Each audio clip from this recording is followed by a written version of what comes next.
안녕하세요. 엄빠한테만 알려주기 아쉬워서 올리는 유튜브 약사딸내미 약달입니다.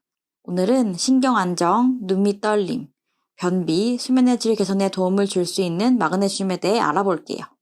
제품 구매에 도움이 될 만한 꿀팁 6가지를 준비했으니 마그네슘 복용을 고민 중이신 분들이라면 영상을 끝까지 시청해주세요. 마그네슘 복용을 고려해보신 분들이라면 킬레이트 마그네슘이 좋다, 흡수율이 높은 마그네슘을 골라야 한다라는 이야기를 한 번쯤은 들어보셨을 거예요. 마그네슘은 종류와 흡수율까지 고려해야 하기 때문에 제품 선택이 어렵다고 하시는 분들이 굉장히 많으세요. 결론부터 말씀드리면 마그네슘을 고를 때 마그네슘의 종류나 흡수율은 1차적으로 고려하실 필요는 없어요.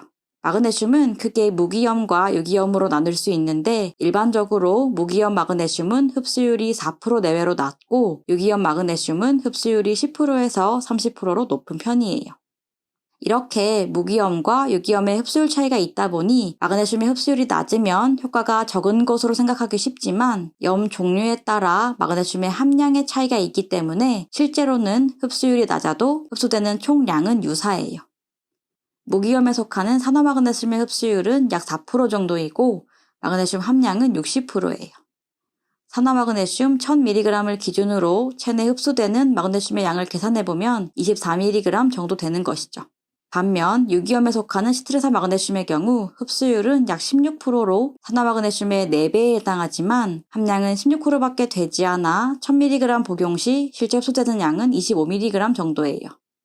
염 종류에 따라 흡수율의 차이가 있기는 하지만 상대적으로 흡수율이 낮은 무기염 마그네슘이 실제 포함하고 있는 마그네슘의 함량이 높기 때문에 결과적으로 인체에 흡수되는 마그네슘의 양에는 큰 차이가 없답니다. 유기염 마그네슘의 가격이 무기염 마그네슘에 비해 2배에서 3배 이상 높다는 점을 고려한다면 실효는 더욱 적기 때문에 염 종류나 흡수율은 1차적으로 고려하실 필요는 없어요. 마그네슘을 350에서 400mg 이상 과잉 섭취할 시 삼투성 설사가 유발될 수 있어요. 과잉 섭취한 마그네슘이 미처 다 흡수되지 못하고 장에 고농도로 머물게 되면 수분을 끌어당겨 변의 농도가 묽어지게 되는 것이죠. 마그네슘은 마그네슘 보충제뿐만 아니라 종합 비타민, 칼슘 보충제, 활성 비타민 B군 제제 등에도 포함된 경우가 많아서 과잉 섭취로 이어지기 쉽기 때문에 복용 중인 영양제의 마그네슘 함량을 확인하셔서 권장량을 지나치게 초과하지 않도록 주의해주세요. 권장량을 맞춰 복용했음에도 불구하고 설사가 지속되는 분들은 몸이 마그네슘을 잘 흡수하지 못하기 때문일 수 있으니 흡수율이 높은 유기염 마그네슘 복용을 고려해보시는 것도 좋아요.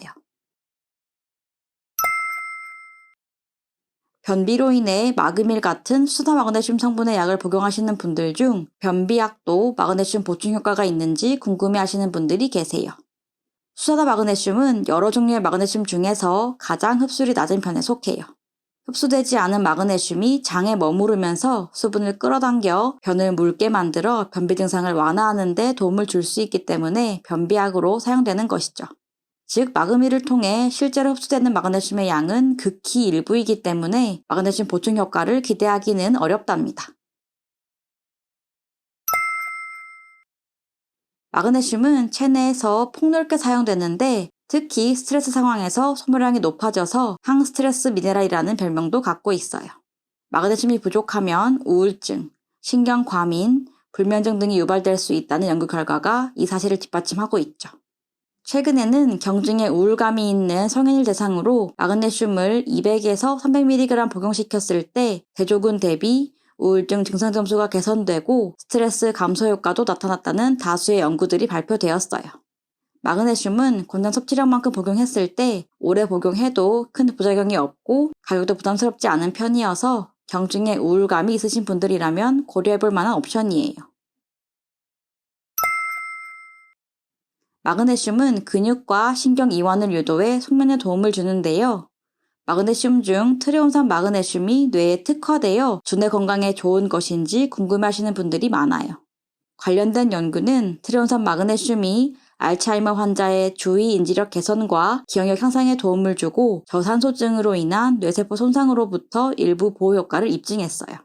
하지만 마그네슘이 인체에서 흡수되는 양과 체내에서 사용되고 배설되는 양 등을 고려한 임상시험 설계가 어려워 모든 연구들이 동물을 대상으로 한 시험 결과라는 점을 고려한다면 트리움산 마그네슘이 명확하게 뇌기능 개선에 도움을 준다고 말하기는 어려워요.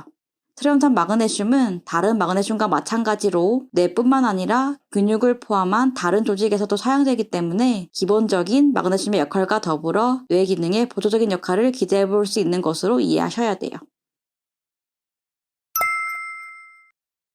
마그네슘은 약물 상호작용이 비교적 적은 편이기는 하지만 몇 가지 주의해야 할 약물들이 있어요. 첫 번째, 마그네슘은 테트라사이클린계 항생물질의 흡수를 저해할 수 있기 때문에 마그네슘과 항생제의 복용 간격을 3시간에서 4시간 띄우고 복용하는 것이 좋아요. 두 번째, 마그네슘은 골다공증 치료제 중 비스포스포네이트의 흡수를 감소시키기 때문에 2시간 간격을 두고 복용해야 해요.